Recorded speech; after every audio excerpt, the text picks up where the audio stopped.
Of course, you can be bidding on my hat. I think the bidding stands at $261 at the moment. The proceeds will be given to a charity out here. We have yet to identify the charity, but I'm going to talk to Michael Grover fairly soon. And he works a lot in the communities outside the reserve, and he'll have a good idea of who the proceeds of my hat should be donated to. There is a big kudu. Do you see any jackals?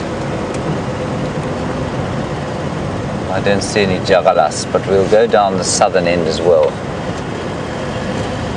Oh, let's quickly go across to Jamie. She's got a very slow reptile with her. You've got to look both ways before you cross out here. You might encounter a very dome-shaped leopard tortoise in the process of moving across the road. He is now scuttling away from me at high speed. Look at him go. Positively cheetah-esque in his speed. But you can see this one's particularly vividly colored. And you can really get an idea of why they are called a leopard tortoise, except when they hide there behind trees. When they hide behind trees, it's a bit harder to see. Come on, you can do it. No, he's decided that if I can't see him there, then it's the perfect spot to be. He's just coming out now. I'll go forward a little bit. Actually, we might get a better view of his head from here. But there you go. That yellow and black spotted pattern. This one has a particularly large amount of black on him. Definitely more black than yellow. And he's probably, I would say, in the region of 10 years old, maybe a little bit older. Bulldozing his way through the obstacles in front of him. It's been such a pleasure to see as many tortoises as we have recently. After all of the rain that we received, it was just a nice little sign that the rain hadn't arrived too late. And this little guy may well have been on the move in the search for shade when we first encountered him, standing right in the middle of the road, in the little curve there. And he set off at high speed away from us. Quick little, since we have been focusing on this quite a bit, I'll pull over to the side and you can have a look at where his tracks went to cross. And they've come through very differently in this sand. Like a little tank has gone through. One set of tracks on each side and the gap of the shell in the middle. There you go, you're building up your track repertoire as we go along. We're still trying to make our way to Buffelshoek Dam. I keep getting distracted. One of the animals at Buffelshoek Dam that I'm almost guaranteed to encounter will be an Egyptian goose. But why wait when James has one to show you already?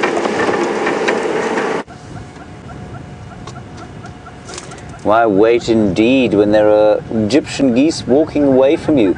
And of course Egyptian geese are particularly successful on Arathusa, not so much on Djuma. The parents of the Egyptian geese at the Buffelshoek Dam, where Jamie is now on her way, lost all 7 of their little youngsters earlier this year. One by one they were picked off, probably by marabou storks and possibly the odd other kind of raptor, like a little sparrowhawk or something like that. But these guys seem to do very well. So that'll probably be an adult pair and then some last remaining chicks who are about to go independent. They're not very brave. They were in the water when we came here and now there aren't any more. There are also 3 kinds of plovers that we have here, or 3 kinds of lapwings. You've got over there, I'm not sure if we can actually see any of them anymore. There is a crowned lapwing. Very nice, well done. We've also got a blacksmith lapwing somewhere around here. I will find one for you. But in the meantime, there's a Senegal lapwing off to the left-hand side. over there. That is a Senegal lapwing. They all like to live in these open areas where they chase around things to eat.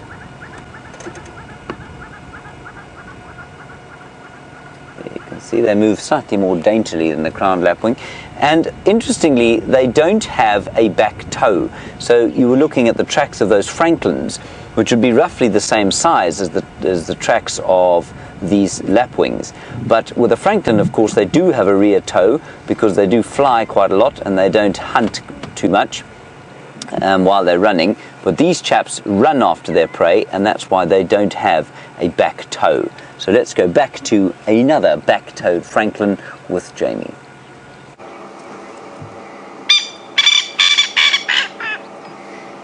Perfect timing. We've got this stunning view of a male coqui francolin. Andrew. Oops. Just doing, and you can hear the response from another male coqui a bit further away.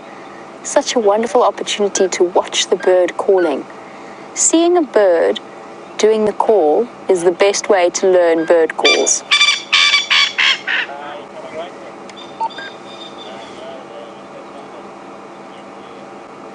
Let's see if maybe he'll do the other part of his call.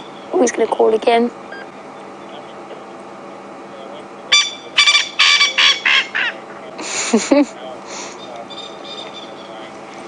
It's getting to the end of the day, so he's doing his sunset chorus,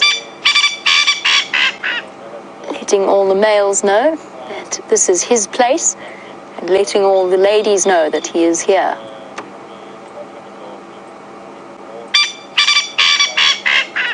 The coqui being the only species with that, of at least in this particular area, of francolin or spurfowl with that bright orange head. Oh, and he's feeling particularly vocal this evening.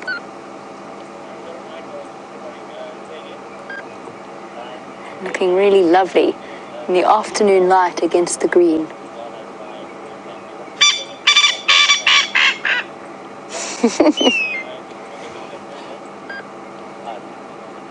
He's so enthusiastic about it. You could hear that grey hornbill in the distance. I was really hoping he might demonstrate the other part of his call, which is the coqui, coqui, coqui, coqui. But at the moment he seems to be stuck on this particular part. Not sure what he's saying there.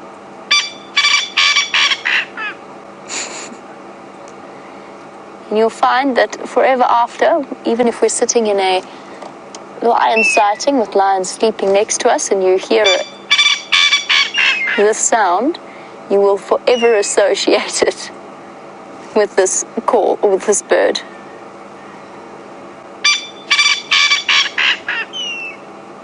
Now, I mentioned that there were other responses to this bird calling, and Andreen was wondering how I know the other one responding to him is a male. And the answer is, I don't really.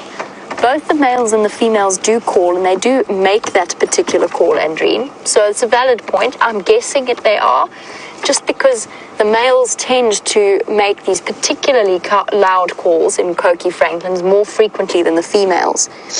That being said, you've opened up a good opportunity to just talk about the difference between the males and the females in coqui francolin. And I know that's not specifically what you were asking, but it is just a sort of a nice lead in.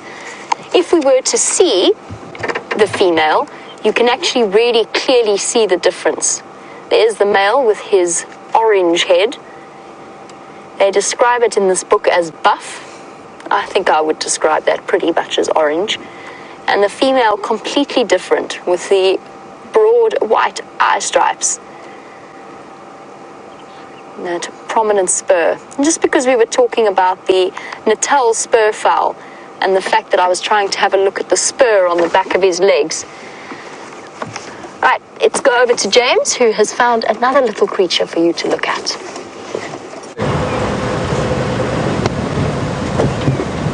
Here are some zebras, everybody. And some impalas. They're the most obvious things that we have there. But there are some zebras in the bushes that I don't wish to frighten off.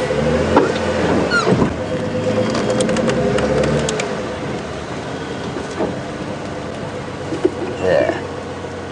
Just see them lurking in the bush there, walking off, unfortunately to the south of where we're allowed to go.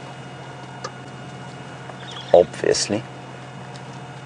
No jackal on the airstrip, so I'm very interested as to where they were. And were they side-striped jackals or black-backed jackals? Is what I would like to know, because the side-striped tend to be a lot less confiding, much more likely to kind of move off. And so, yes, they were indeed side-striped.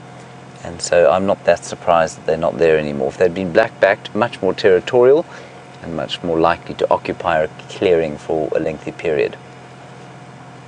Lovely golden light on that zebra, and you can see them too enjoying the grass. Bad-tempered, kicking a stick because he tripped over it. And you can see everything's being worried by the flies. Many, many flies have exploded into existence as a result, I think, of the rain. He just looks irritated, doesn't he, with his ears pinned back.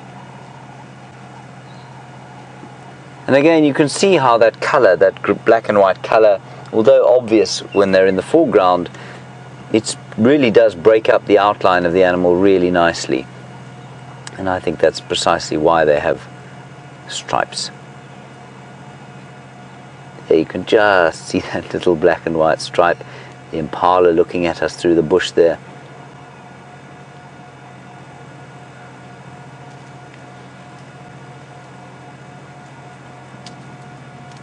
Comes. Now, not to put too fine a point on it, if you look between his back legs, what you can see is that his scrotum has dropped and his neck has got much bigger, and that's because they're about to fight, and their testosterone levels, and he's horning that tree, you can see that. Becoming territorial. The testosterone levels are now going through the roof. They're going to fight with each other, show how big and strong they are. It's like I said yesterday to somebody, it's like they've had a huge shot of anabolic steroids. They're getting bigger, more muscular, and that's resulted in all what we call these secondary sexual characteristics. Now, while we watch that impala horn his tree, Wayne, you want to know about whether impala act like white-tailed deer. White-tailed deer, you say, pick their tails up when they're alarmed and when they run away. Do impala do the same? They do, but not as obviously as something like a kudu does. A kudu definitely flicks its tail up and has a brilliant flash of white. So they do exactly the same as the white-tailed deer. This is brilliant. This is incredible. So this is territorial behavior. It's not simply that his horns are itchy. He's leaving his scent on the tree.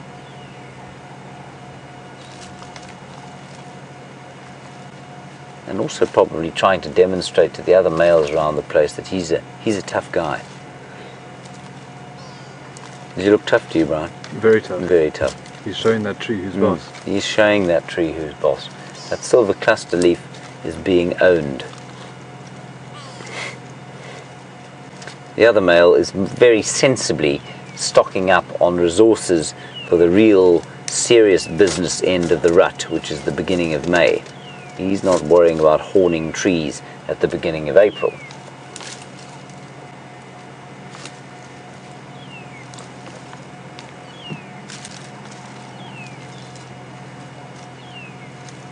Every so often he stops, you see, and he looks at his mate in front of him as if to say, well, do you see how strong I am? His mate, of course, just carries on eating. There you can see that very dropped scrotum that's not there all the time.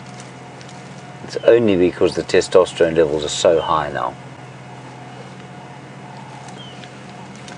And it's a really clever strategy, that, of course, because in the winter time, or when they're not rutting, when they're not mating, to maintain a scrotum like that, of course, it's expensive. Lots of nutrients go into a completely wasteful set of equipment, and so it makes a huge amount of sense for it to kind of atrophy for the remainder of the year.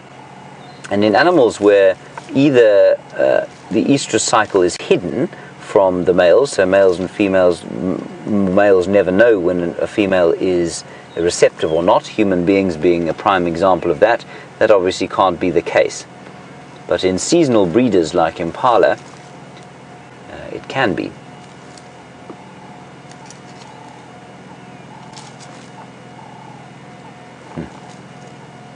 He's going to get himself horribly tangled up there.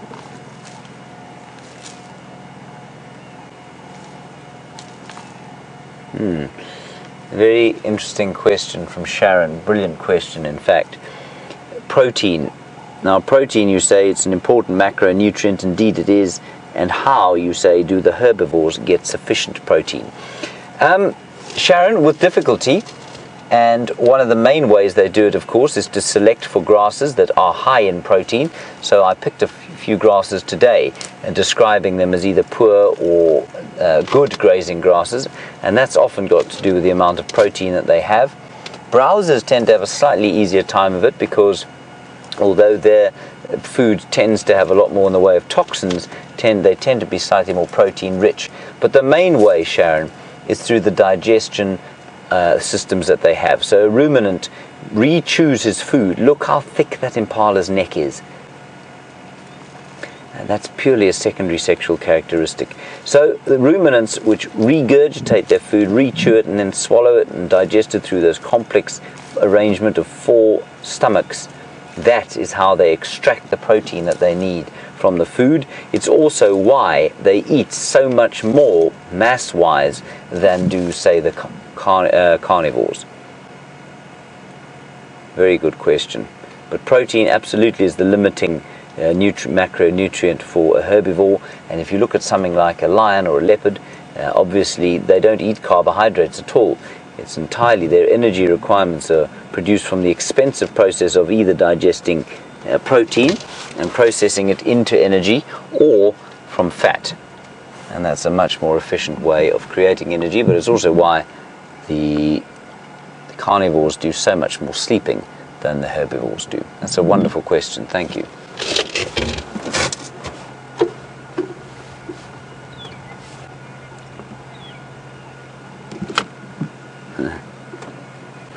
So, very nice question. Bethany, you say, would impala have sensation in their horns? Because I said they were itchy. I think to a certain extent. I don't think that they are as numb as, say, well, I don't know, what would be numb? I'm pretty sure they do have sensation because it is part of the skull. There is a network of veins and nerves that go up into the horns. So I do think they have sensation. I think the closer to the skull you get, the more sensation there probably is. But I don't think it's the same. They probably don't feel the same sensation as they would in other parts of their bodies.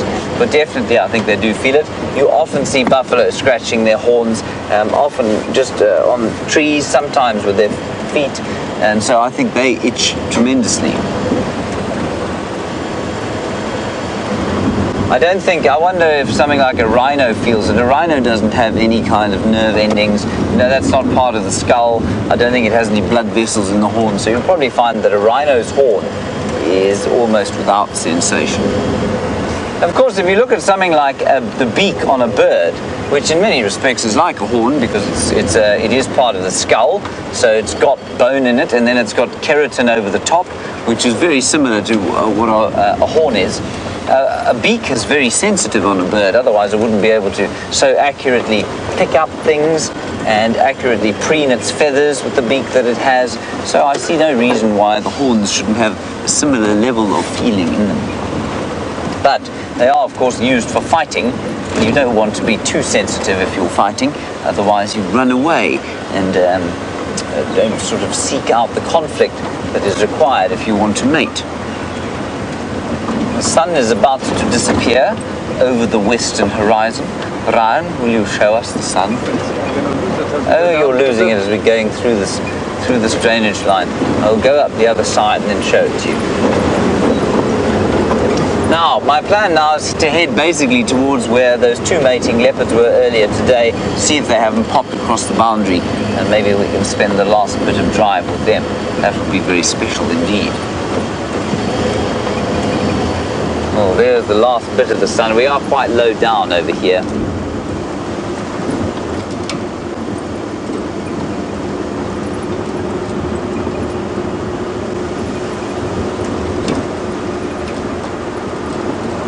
Hello Kerry on YouTube. One of your questions I can definitely answer, the second one I cannot. Your question is, do I have a favorite time of day? Yes, I do. I think the early morning is my favorite time of day, that very quiet time just before the dawn. That is my favorite time of the day. I mean, I love this time of the day too, but that is my favorite. And then favorite time of year, difficult to say. This time of year is great because the temperature's dropped a bit. It's nice the whole day through.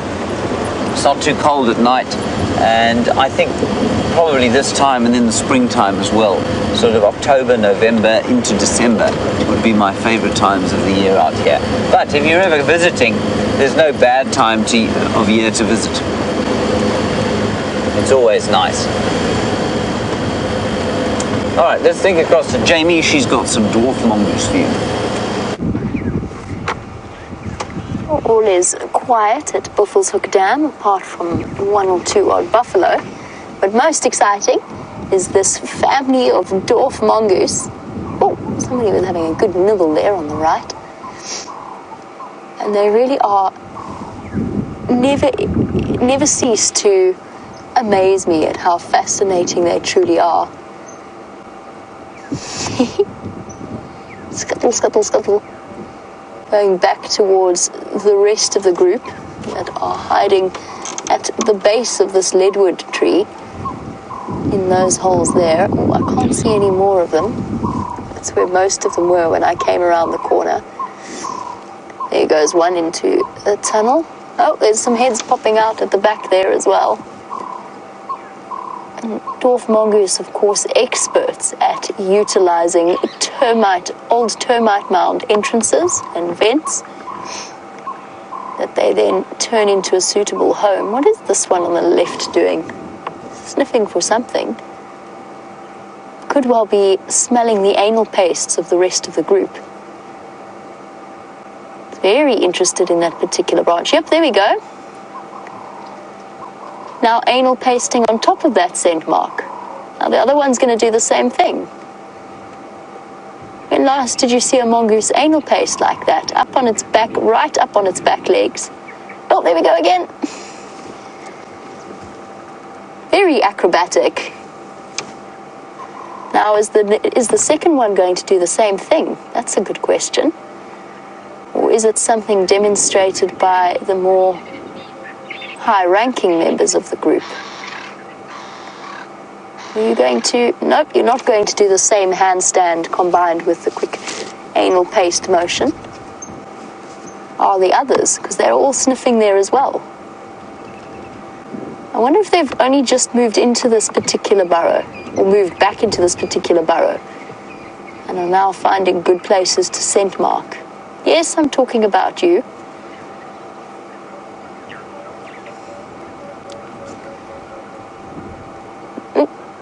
Another one having a good sniff. So far, only one of them has responded to that scent by anal pasting. This one showing a little bit more interest. And that was my suggestion about the possibility that it was a higher ranking member of the group that anal pastes. I don't think so, however. I think that it's more likely to be all of them, just like all hyena members of a hyena clan anal paste. And time to move on, making use of the last few moments of light to forage before deciding where to settle down for the evening. I mentioned the hierarchy within dwarf mongoose families. They have an alpha female and an alpha male. And only those two will breed. They account for about 80% of the births that will happen within a mongoose family. Every now and again, a sub-ranking female does have youngsters, But a lot of the time, those little ones do not survive. Actually very similar social structure to the wild dogs in that respect. And that's because the alpha will make sure, first of all, that her babies get the best access to food, her offspring, and sometimes even actively sets out to kill the offspring that have been born to a lower ranking female. Now, when it comes time to determine who gets the higher rank, instead of fighting it out viciously, as most animals tend to do, the dwarf mongoose have a very different approach, and that is to groom each other until they simply cannot groom anymore. So lick and clean until they cannot continue, and you've got two individuals coated with saliva and sitting panting, exhausted and dehydrated. Basically choosing a new leader through love rather than hate. I think they've moved off into thick vegetation.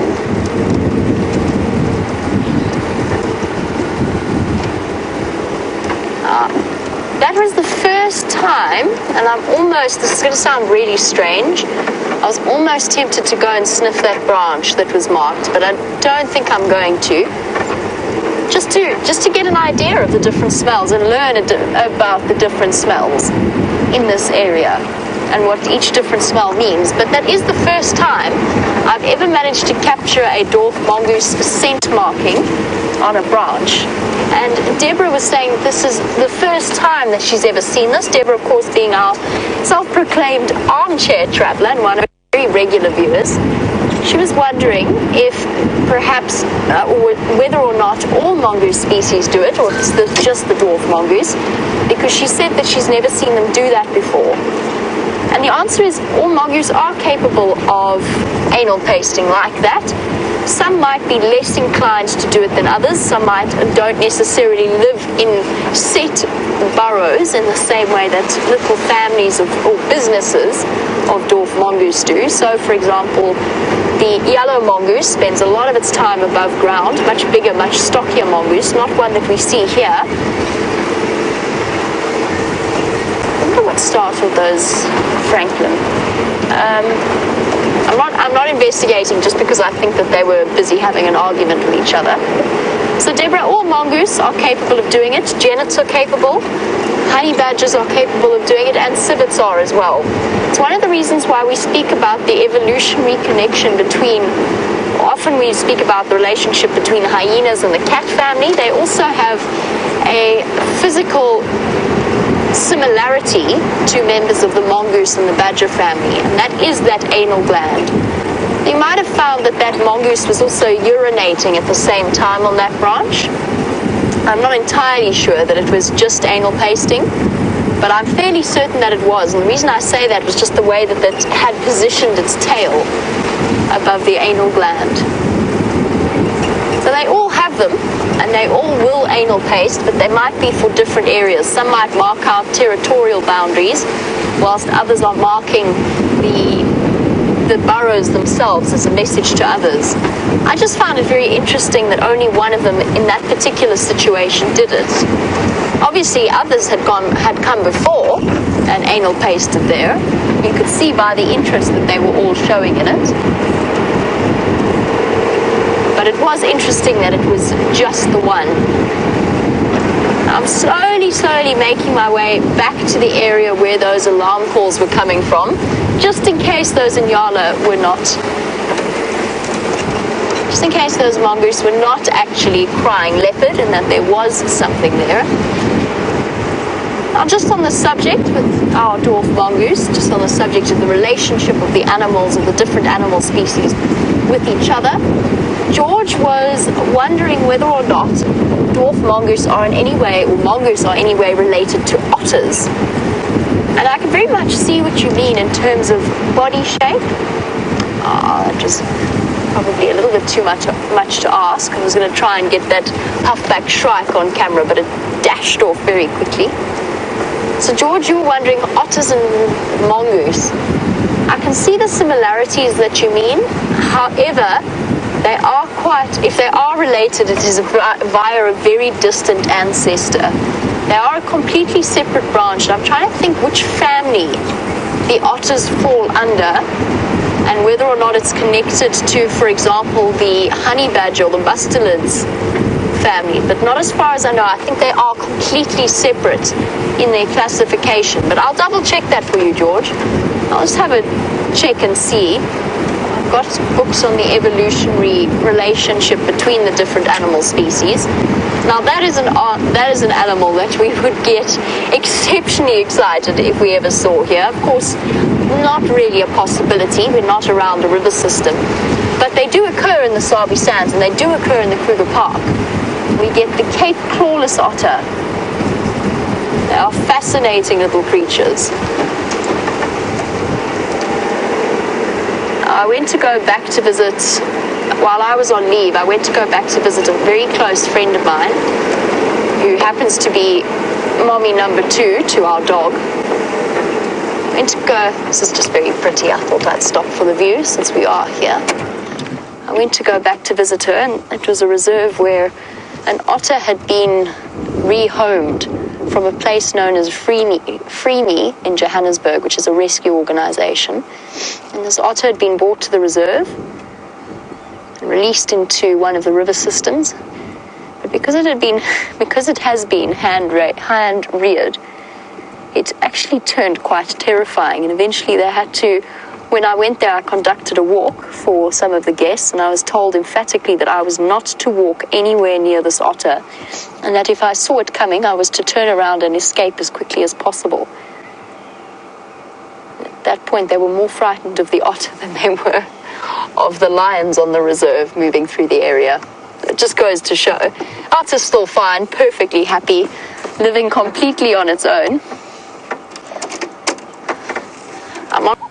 Hello everybody, we're just looking at the sunset as you were with Djuma Patterson. And this of course is a wonderful way to close the day. Well, not that we're going to close just yet, simply because this is how Brian and I began the day, with the sun coming up exactly 180 degrees from where it sits now. Now, while you watch that decidedly delightful red orb sink down beneath the back of the dragon, aka the Drakensberg Mountains, news on the wireless is that there are 3 leopards, not here unfortunately, south of us, Tingana, Tundi, and an unidentified female, possibly Karula, just watching what they're doing. Because she is sometimes in attendance when leopards are mating in her territory, but he is mating with one of them at least, and they are south of us. So we're now in the southern areas, quite close to Treehouse Dam. We're going to stick around here, I think, for the remainder of the drive, and with any luck, they'll come north and we'll be able to see them. Unfortunately, just not possible at the moment. We'll just wait for the sun to touch the edge of the mountains there. Isn't that wonderful? It's almost post-apocalyptic, isn't it, Brian? Yeah. Like a scene from Mad Max, without the noisy vehicles and Charlize Theron. The latter, of course, we are not sad about. At least the former we're not sad about. It would not be entirely sad if Charlize Theron was joining us on safari. Of course, a resident of Benoni, otherwise known as but nowhere. Oh, yes. I didn't know that. Yes, it's not a salubrious part of town. There we go. Sinking down below the Drakensberg. Always, as the sun touches the horizon, the wind starts to come up. It does amaze me that. I'm not really sure why it happens. So if you would like us to stay here and watch the rest of the sun go down, I'm more than happy to do that. Brian, what do you think? I would love to. Would you? All right. Well, in the absence of any other kind of feedback from anyone, I think we'll do just that. Let's wait for the sun to go down. It should take roughly, I think it's 3 minutes, isn't it? Or 4 minutes? Yeah. Maybe even less. This one is going to take less than that. It's almost halfway down already. And the clouds above it, or all around, you could leave it like that if you want, Brian. We'll show the clouds as it sinks. But there's some beautiful wispy clouds, what's commonly known as the mare's mane, I think. Cirrus clouds, that's right, that's the kind of English word term for them. And thank you all for your screenshots. of this magnificent sunset. I know some people, very few that I know, but some get a little sick and tired of sunsets all the time. I just love them. I can't help but stop and enjoy them every time I see them. Same with the sunrise. It's almost gone already.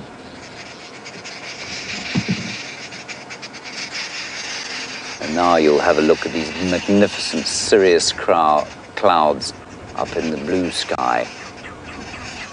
Look at that. It's like a roof of gentle silk.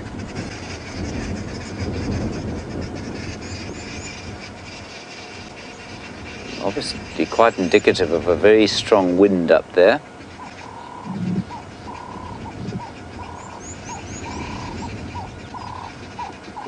Almost gone. Oh, the last molten ember of the day. And gone. Well done, Brian. Marvellous. Did you think that is a quite nice rounding off of our day? We should probably just call it quits right now. Stunning. Okay. Let's go to Treehouse Dam and see what's going on there. We will keep watching the radio just to see if those leopards don't head north of the boundary. Oh, the other interesting thing, of course, is that Shadow's got her den over there, sort of on the Triple M road, which is a stupid place to have it, in much the same way that Karula had her den on a main road. But she left the cubs earlier and came east this way. It's about 300 meters or so, 1,000 feet, exactly in that direction to where her den is. I'm not going to go and put pressure on that area, but we'll just keep an eye out here and see if she doesn't pop out so that we can sort of shake her paw and say, well done, my girl, for producing some youngsters. That would be a very special treat indeed. So she's probably hunting. There are some impala in here, which are hopefully going to be facing the opposite way when she arrives, simply because we want her to eat, given that she's got hungry mouths to feed. I think actually what we'll do is we'll drive all the way up this road here, and then we'll come back towards Treehouse Dam, and we'll keep an eye out on the radio. I'm going to keep the radio on the what we call the eastern channel, and that will tell me if the Tingana and the others come north. So all these leopards are concentrated in a very small area at the moment, less than, what would we say, probably about 100 hectares, less than 250 acres. So kind of at the confluence of all sorts of territories out here.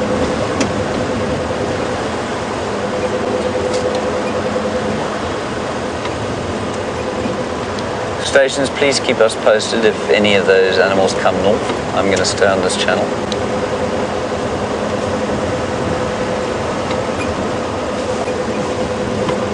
Hopefully they will.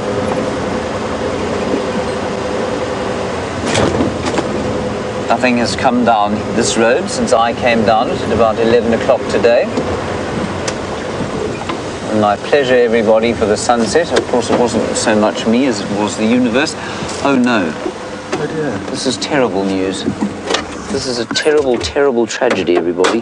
Hang on a second. Pinchy Whiner has gone AWOL.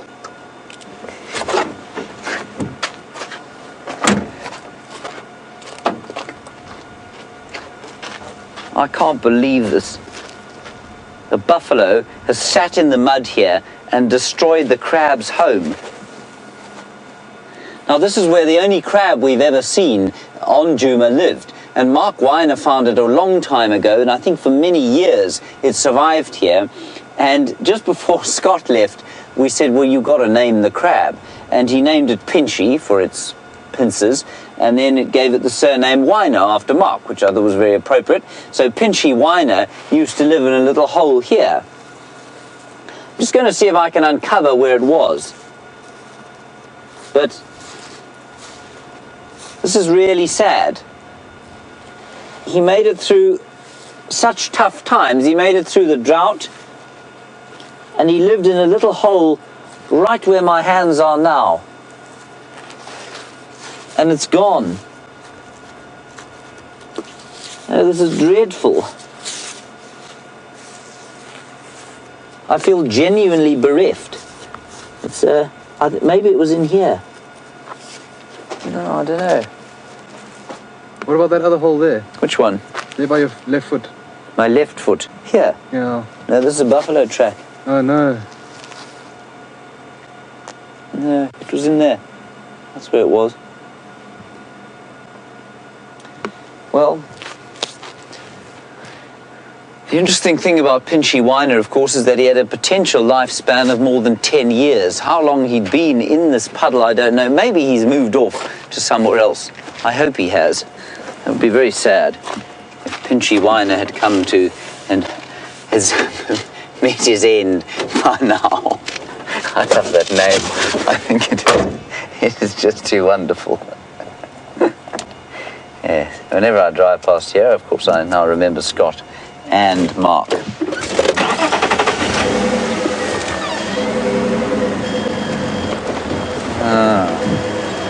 And you saw him, James Richard, you say you saw him swimming around with Brent recently. Well, probably not with Brent, but Brent was probably filming him. I doubt he was swimming with Brent, although with Leo Smith, nothing is impossible. But no more Pinchy Wyner in that hole. Very sad day. We'll pretend that he's moved on to fairer climes rather than being buried in his own burrow by a buffalo who just happened to lie down there, squashing his fat bulk against the muddy side of that hole. I shall have to get hold of Scott immediately and tell him that Pinchy Wyner just pressed on.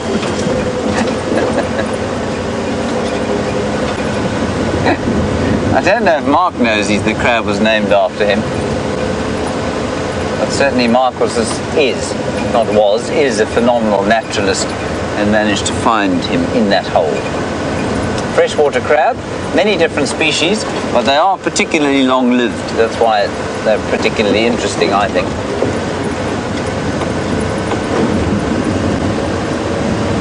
Anyway, we'll have a moment's silence, I think, for Pinchy Wyner.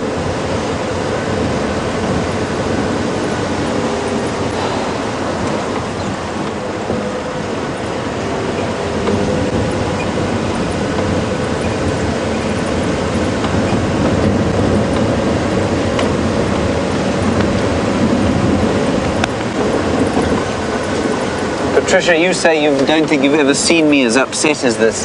Well, Patricia, it is a somber time now. Fate of Pinchy Wyner unknown.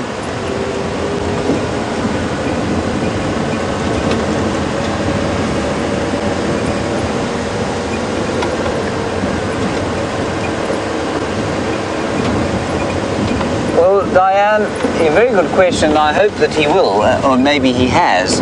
You say, won't he just dig his way out if the hole is just buried? Yes, he might. And of course, a crustacean doesn't have the same energy requirements as we do. They don't have to maintain. They don't have to maintain the same kind of body temperature, and so they can go dormant for a long time. And I suspect that he's been dormant for much of his time because, of course, his pathetic little puddle, which is a ridiculous place for a crab to live, is dry most of the time. So, yeah, no, he may well be able to dig his way out. It'd be so wonderful to come along there tomorrow and find that his hole, his little cave, had been reopened. I'd be tempted to pour a bottle of water into his hole just to say, well done, old Pinchy, my boy.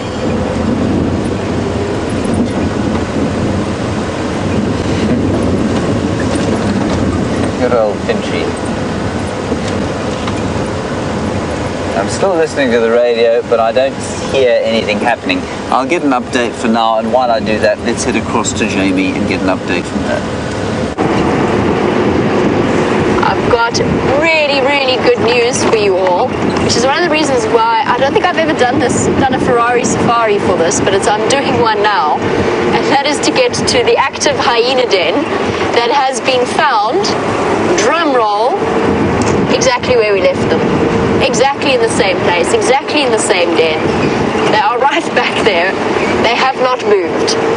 I'm not sure if that's just because they've moved from a den to a den around Aubrey's Road and they've just decided that tonight that's where they want to be. But I don't want to take the risk of them being gone tomorrow. And the light is very rapidly fading on us. And of course we can't put lights on at the den. So I'm doing something of a Ferrari safari to get you to the hyena den. Not a huge Ferrari safari, a minor, mild Ferrari safari. I'm not even sure I'm going to make it. But I just thought after our prolonged absence from our favorite spotted hyenas, might be worth just trying our best to get across that side. And that combined with the update about Tingana and Tundi with a third unidentified leopard that is most likely Karula has also made me abandon my search for whatever it was that the Nyala were shouting at in the drainage line. I guess they just made it, maybe they were super embarrassed as well.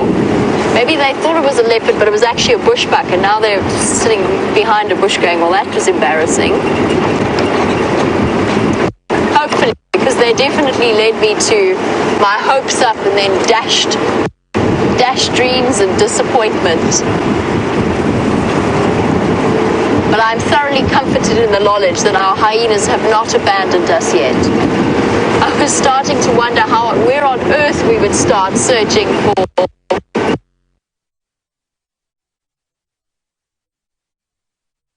get their whole thumbs while I do.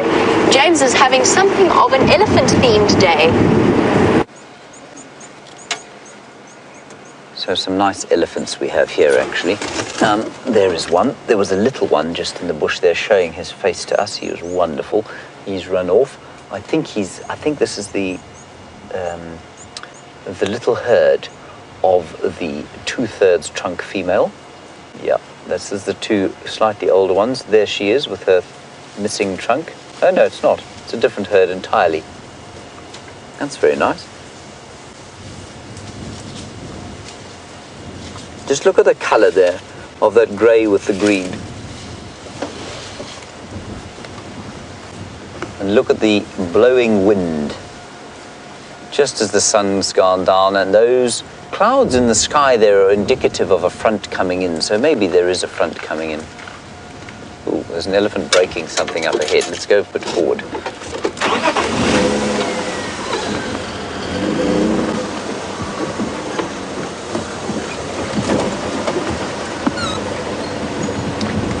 Oh, JD, this is quite a difficult question. I will stop and answer it now. I just want to see, there seem to be sounds of others just up ahead here. Maybe still to cross the road. Here we go.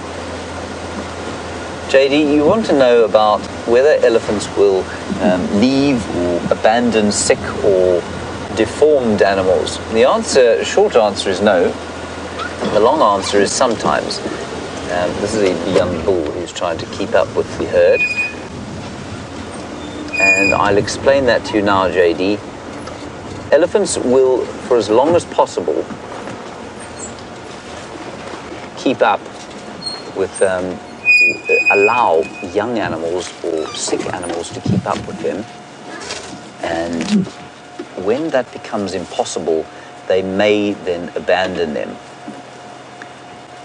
And that was very clearly illustrated once at Londolozi, where there was a 4 or 5 year old very badly deformed elephant called Elvina. Was originally Elvis because they thought it was a male. This is a young bull. I may just have to tap the vehicle quickly just to make him not come too close to us. But he's a young bull. If he was a very big adult, I wouldn't be this close to him. I'll get back to you now, JD. He's just quite close. He's about, only about 10 feet, trying to smell us, eating grass. He's wonderful, isn't he? Isn't he lovely?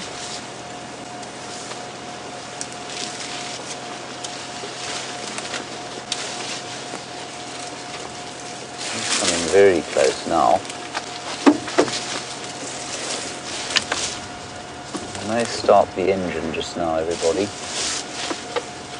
He's not very old.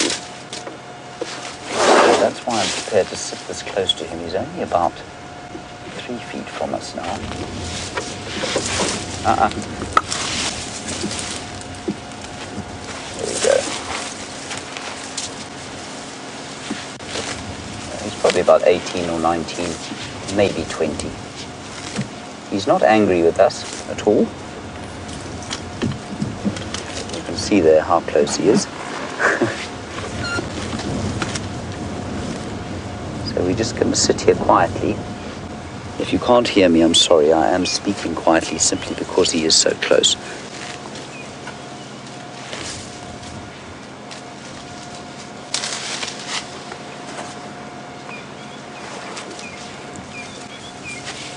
Isn't that wonderful? Oh, he's a lovely breed. No, boy, come on.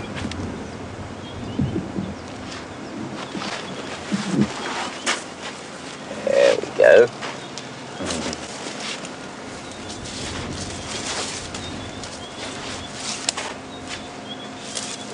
Isn't that cool?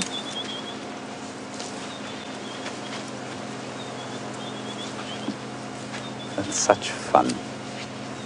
So, I mean, wonderful, just sort of dovetail or finish to that story we were talking about.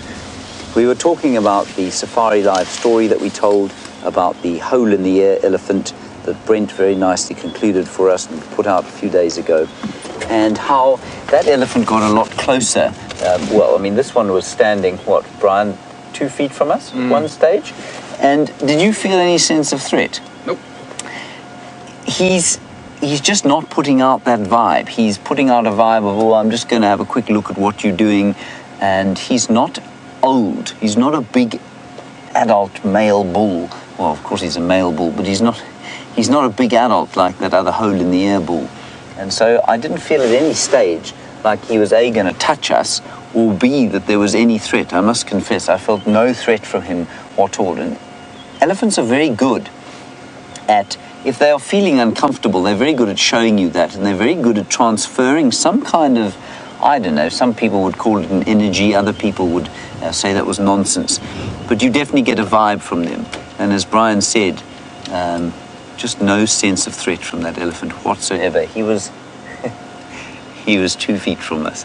Just a wonderful, wonderful sighting. Okay, on we go. Brilliant. So we'll put a few lights on now. Starting to get a bit darker. A very good question from Alice in Ohio. How did the elephant's ears get so tattered? Well, rather like my hat, probably through wear and tear. So the ears will, if they're running through bush, they'll sometimes get them caught. But those ones were particularly tattered. And I wonder if he wasn't attacked maybe as a youngster, maybe a lion or a hyena took a chunk out of an ear, because that seemed to be one particular area where it had been ripped. And I think for a thorn to have done that, that would have been unusual. So I am guessing that it happened to him as a youngster. Just wonderful. It always leaves me feeling so happy after a sighting like that. Robin in Maryland, you say he seemed to be limping. No, I don't think so, Robin. I think he was walking fine. Elephants can sometimes look a bit limpy if the ground is uneven, because they're not, well, they don't appear to be that agile. And so I think that's all that was, Robin. Beautiful. And Jerry reckons his hip was dislocated. I can say categorically that that is definitely not the case. I think if his hip was dislocated, he'd be totally unable to move. Remember, if a joint is dislocated, it's a ball and socket joint, the hip joint, and if the hip comes out, it can't articulate anymore. It can't move properly. And so he really would be in a lot of discomfort. It might be injured. It could well be injured. I mean, we didn't see him walk a huge amount, but I don't think that it's dislocated. It'd be very interesting to see again, though, now that that's been pointed out. But I'm 99% sure he's not dislocated. It's like if your shoulder's well, no, your shoulder's not a ball and socket so much, but your hip is. And if your hip gets dislocated, the ability to actually walk at all disappears.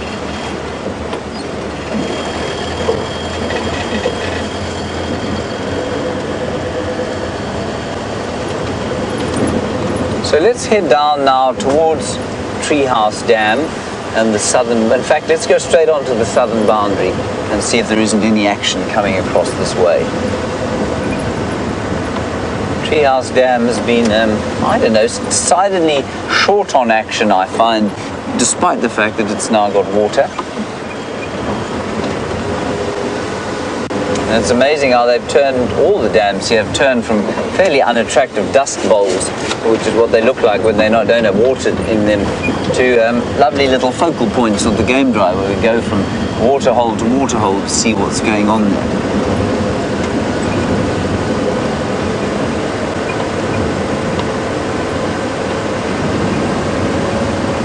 You can see the light has dropped now, and we're almost into spotlight territory, which is always a slightly nerve-wracking time for me. Not very good with the spotlight. And while I'm getting used to the spotlight, Jamie is wonderfully at the hyena den.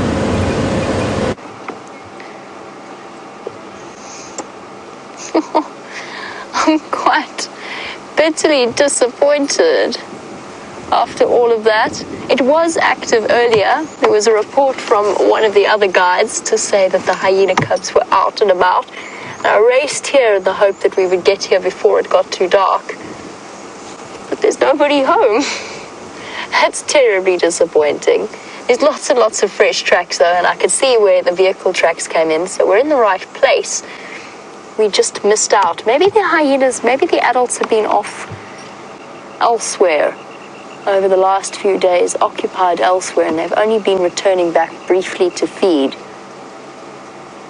before moving off. Maybe they've just decided that they don't want to be on camera anymore, or at least they want a break from camera. Maybe they've gone on leave. Oh well, it was totally worth it, I guess, for the chance of seeing them once again. But it doesn't seem as though there's any action here at the hyena den, so I guess we will just be carrying on with our drive. Since I'm here, I might as well head across to Sydney's, see if there's any chance of that Birmingham boy making an appearance back in that direction. Hyenas? Nope. I must say, I didn't expect that. I'm so disappointed. I really thought that they would be here, but oh well. Next time, tomorrow morning we'll start here, and we'll see if they don't come out to play.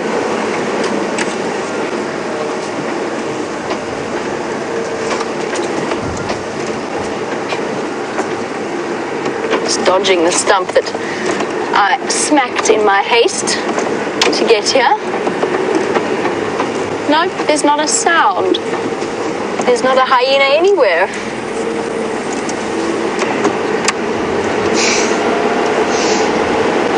Apparently there's some talk of late April Fool's jokes. I promise you, I really, really, really thought they'd be here. Oh well. Next time. Sorry, you're gonna have to forgive me. I've got to untangle myself here for a second. 2 radios and 1 spotlight occasionally equals entanglement.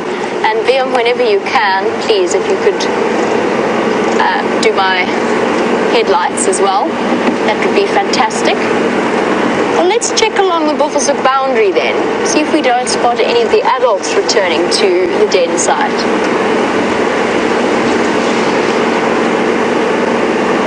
At least they're still here.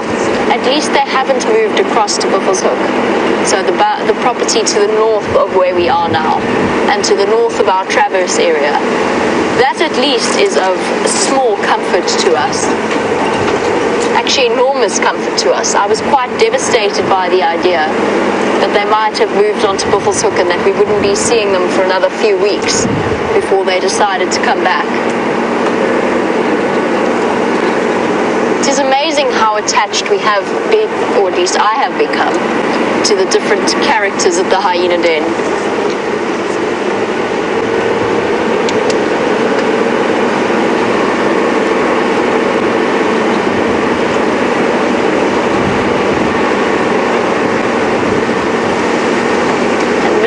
Has said that you guys are not too disappointed, because at least we know where they are and that they will show themselves eventually when the time is right. It's a good way of looking at things, Valeria. I definitely feel better than I did after my failed search yesterday for the hyenas. It's good to know that at least they are out and about and that they are still there. We just have to wait our chance to get to see them. And I'm not being there as soon as it's light enough tomorrow morning, depending of course on what happens during the evening. I could drive out and there could be a leopard in the middle of quarantine, but barring anything unforeseen,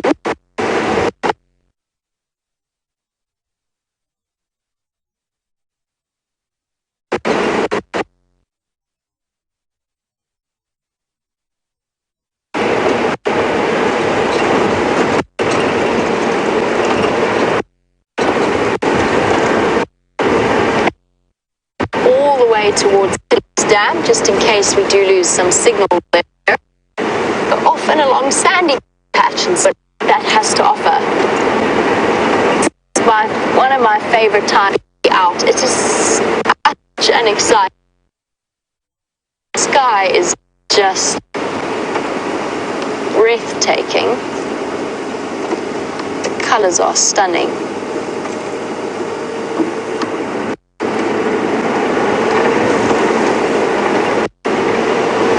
And there's always the very, very exciting prospect of the various nocturnal animals coming out to play. What nocturnal animal shall we find tonight, Liam? Serval. You want a serval again? Liam wants a serval. Liam was with me when we found that serval the other night. I'm just sort of feeling porcupine would be really nice. I've been feeling that for the last few nights, like I would really like to see a porcupine. Or a leopard. Or a leopard. Okay, Liam. Liam likes his cats.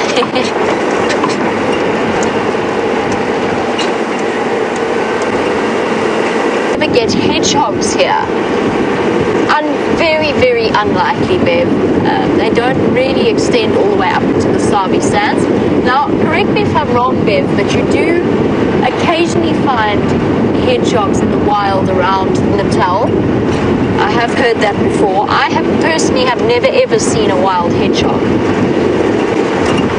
Now, we do get hedgehogs in Africa, and they look very similar to the ones that you would be familiar with if you're from the States or if you're from the UK or Europe. It's totally the same animal, basically. But no, I've never seen one out here. Now, that is something that I would be, first of all, exceptionally surprised to see, but also incredibly excited. There's a very slight possibility of it.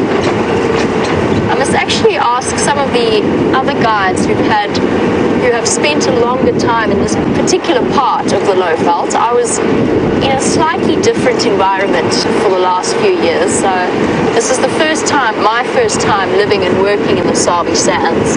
And I'll ask them if they've ever had sighting of hedgehogs. It sounds very, very unlikely to me. But also a little nocturnal creature that would be fantastically exciting. What we're doing at the moment, of course, with our spotlight is looking for any of the eye shine.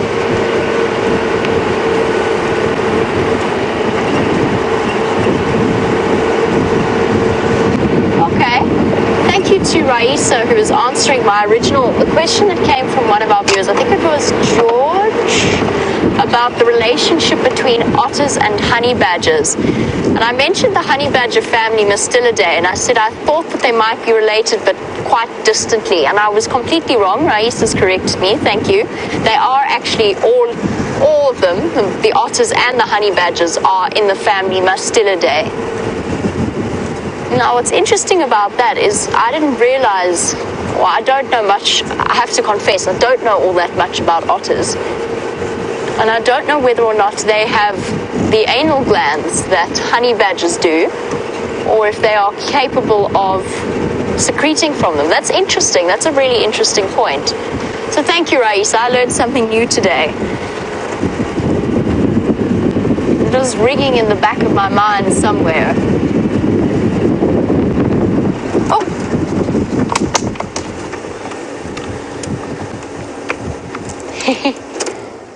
I thought you were a bird for a second, little bush baby. Now, these are always exciting things to find. Tiny, tiny little nachapi, as they're known in Afrikaans, which means little night monkey. A lesser galago, or a lesser bush baby. And this is awesome. Look how he's sticking around, looking at us. You can even see the slight glint to his eyes that we look for when we shine our spotlight. Hello, little one. Oh, look at him looking, using those really large ears to spot insects and other sources of food. Isn't he just adorable? What's down there? Is there anything exciting down there? You can see those, you can even get to see those really flexible fingers of his. Oh, head to the side.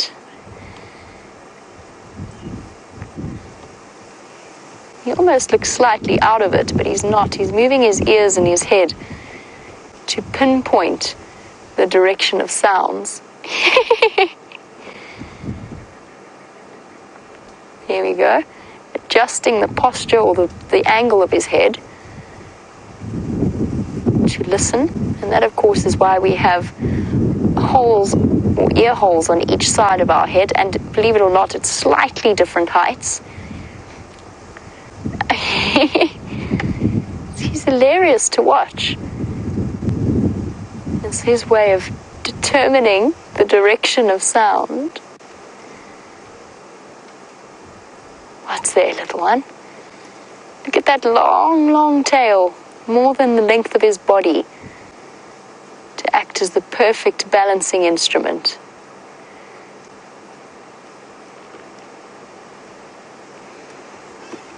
This is so incredible. Bush babies during the day, when they're asleep, go into a state of torpor, which is a very, very energy efficient or energy saving sleep. Their metabolism slows right down. And it's only at night when they come out and are as alert as this one is. He was actually on the ground when I first spotted him, which was why it took my brain a while to register. Oh, are we off?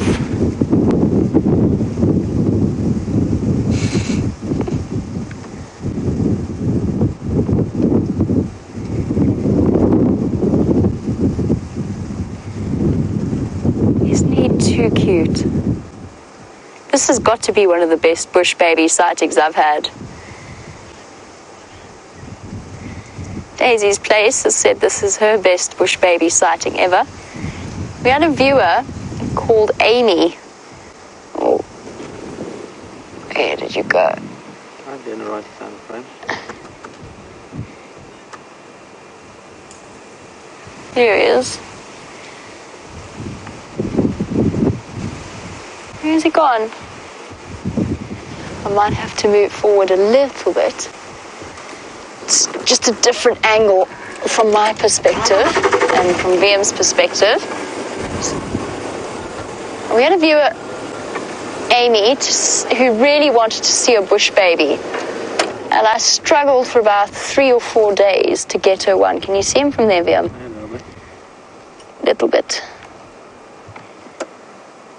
And Amy, I really hope you are watching tonight, because this has definitely been by far one of my best bush baby sightings. Although now tucked away in the bush. Come on, little one.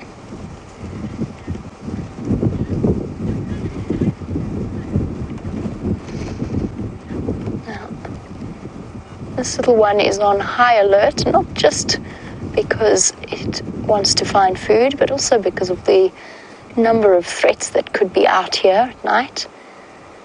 And Cecilia was wondering, well, what kind of predators would a bush baby have? The answer is that one of their biggest predators would be an owl, a gymnogene or a harrier hawk. We saw a gymnogene or a harrier hawk take a baby squirrel out of its nest a couple of days ago, and they are equally capable of delving into bush baby nests, which tend to be very similar to squirrel nests. They're equally capable of pulling baby bush babies or adult bush babies out. Owls, as I said, snakes are also a threat, particularly arboreal or tree snakes. A leopard would be unlikely. A small cat like a caracal or a serval would be a definite possibility. Oh, quick clean of that tail, peering out at us through the leaves. Saw a vervet catch. Oh yes, I forgot about that story. Liam actually saw a vervet monkey catch a bush baby outside of his room and clasp it. And there's another incredible video that one of the viewers sent me recently, and I cannot remember for the life of me now what it was, but it was to do with a bush baby. I don't think it was a monkey. It was a bush baby catching something, I think. It was a little while ago, and so much has happened since. But yes, VM had a really unusual sighting. I mean, that is unusual to see a bush baby being caught by a vervet monkey. I'm going to take a chance here. I'm going to take a chance and just idle forward ever so slightly, just to see if I can't get that branch out of VM's way. It could go either way. It could also mean make it worse, but let's see.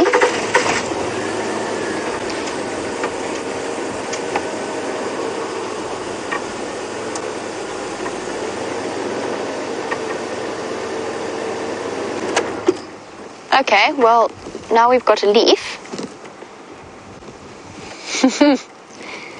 But I think that's probably as good as it's going to get. The bush baby's turned around now. It's facing away from us.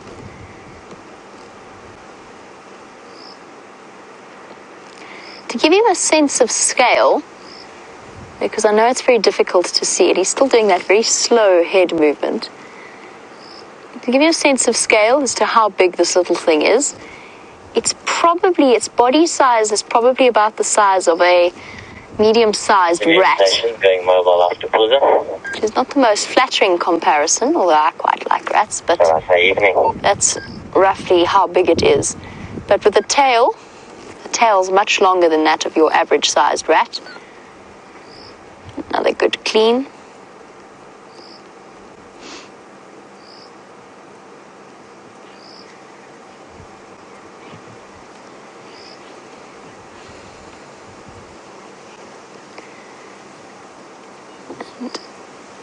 Weedy, who's watching in Washington, you were wondering if they are like sugar gliders.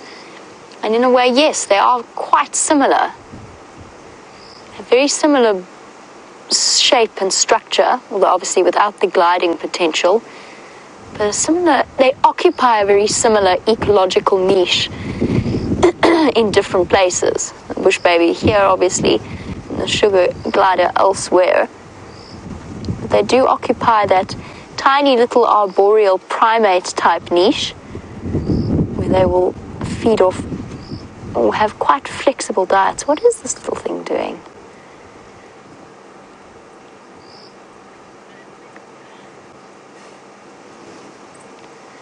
Just trying to see if it's going to... I thought it was catching something, but it isn't actually. It's just having a really thorough grooming.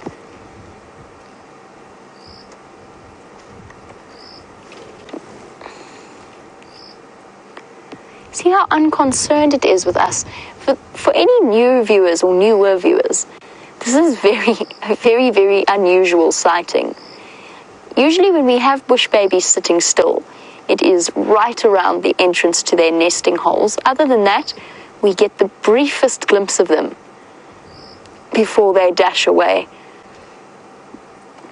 We really do not often get to see them washing their paws like this. This one's having a jolly good clean of its tail.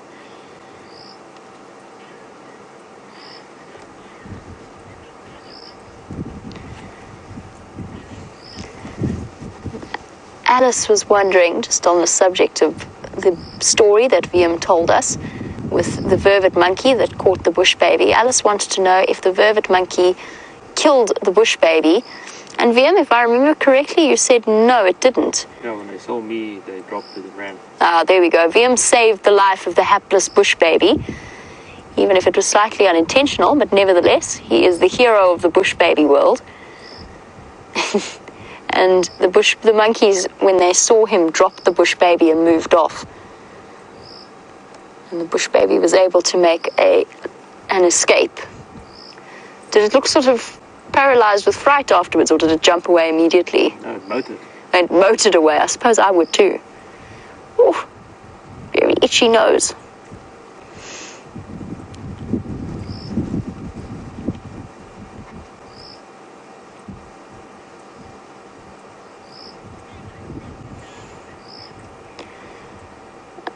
Another good scratch around the eye. Can't believe this. How patient this little bush baby has been with us.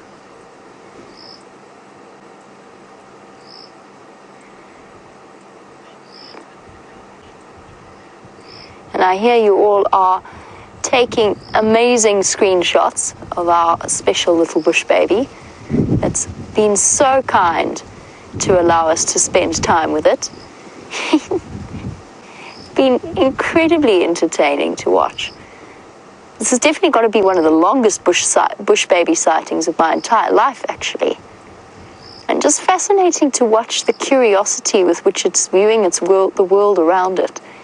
Looking up into the trees, looking all around it, looking down. Oh, and is it going to bounce? It looks like it's preparing to. No? Another investigation of what's happening down below.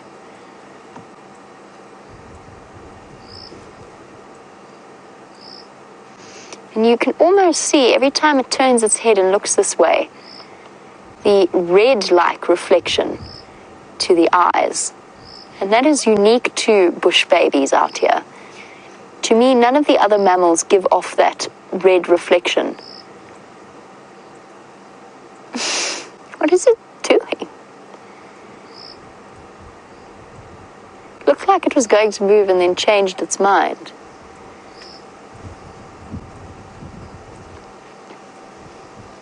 The only nocturnal primate out here, apart from the greater Galago or the much larger bush baby, turning in circles now, giving us a good thorough investigation. And as Viam zooms out, you can get an idea of just how tiny this little bush baby really is.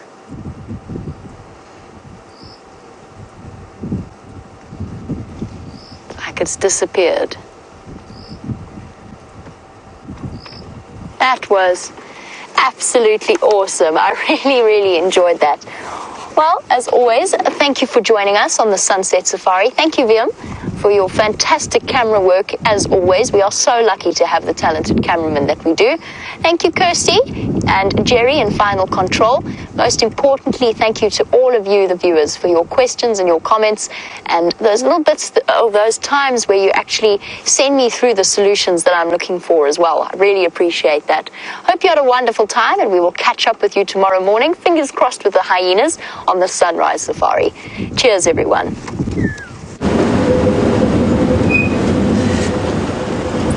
We have found nothing, I'm afraid, everybody. We did do the southern boundary, no sign of any of those three leopards coming across. I'm not that sad, simply because I think it might mean that they're going to come across in the morning when we can view them with some decent light. So that's it from us today. Thank you, Brian. Thank you, Jim. A most enjoyable day. Very nice news that the hyenas have been found again. Hopefully we'll actually see them at the den tomorrow. Big thanks to Kirsten on vocals in the Final Control. Jerry's back on keys today. Thank you, Cheesecake. And thanks to Jamie, of course. with the inimitable VM on the other vehicle. We will see you in the morning at 05:30. Stay happy wherever you are. Bye-bye.